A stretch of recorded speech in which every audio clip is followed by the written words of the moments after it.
শালা কেন্নারও অপূর্ণ না। ইস, রিন্টু ফোন করি।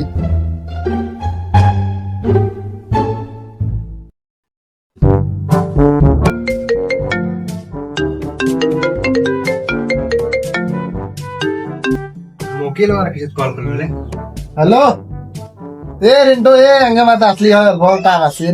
আমি বল যাই বলে আমার কাম আছে বুঝছো। এ ভাই আয় না, অল্প কাম আছে, প্লিজ আয় না। না আমি যাই না ভাড়া সাথে আমার না খারাপ করে যাস শালা আমি যাবে না। এ না আসোস নাই, বাড়ির মধ্যে মাংস আনছিলাম তো দেখলাম না আসোস নাই, এলা এলা খাওয়া। কি তুই তো বলি কাম আছে আমার কত মাংস আছে রাইস দিয়ে আমি যাবেন না না না, থাক, আসল লাগে না যাও। আর আমি যাবেন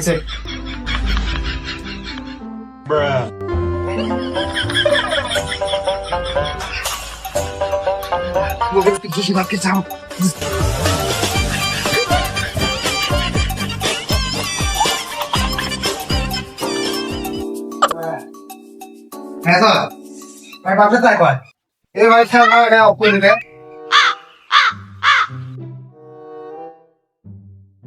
আমি তো সুসা আপনার ভাই মাত্র তাই কয় এ বা ফ্যান অফ করার জন্য রাখছিলাম রে ভাই। হ্যালো প্রদের আমি তো ঠান্ডার মধ্যে গিয়ে টেনশন নেই রাতে এখানে চলে হ্যাঁ আমি তো ঠান্ডার মধ্যে গিয়ে ঠান্ডা লেগেছে রাত এই এখন তো কিছু না সবাই তুমি সত্যি আমাদের আপনার তো ছাড়ে না এ ভাই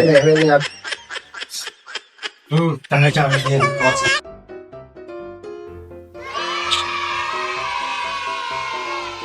কিরে ভাই তোমরা তো কাম একটা দিছ না নেগরা হেড পাচ্ছস এ ভাই রে, তোর মধ্যে খাড়ত থাই পড়ি যা, দুঃখ পাচ্ছিলাম। এ ভাই থাক, যাই আমি।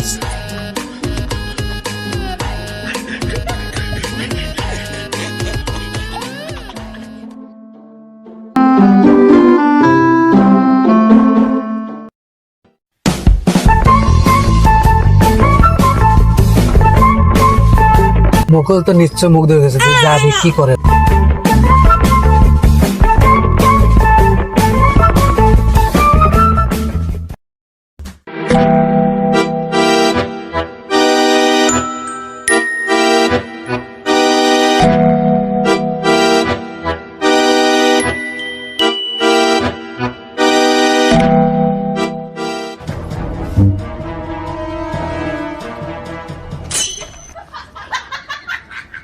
আরে মুকুল তো বুড়ি মারলে মূল্য দেয়ার আগে পলায়। হ্যালো গাইস, আমাদের ভিডিও যদি ভালো লাগে তাহলে লাইক এবং সাবস্ক্রাইব করবেন এবং কমেন্ট করবেন। আর আমার ভিডিওটা বানাতে খুব কষ্ট হচ্ছে, তোমরা আপনার সাথে থাকলে ভিডিওটা আমার ভালো হবে।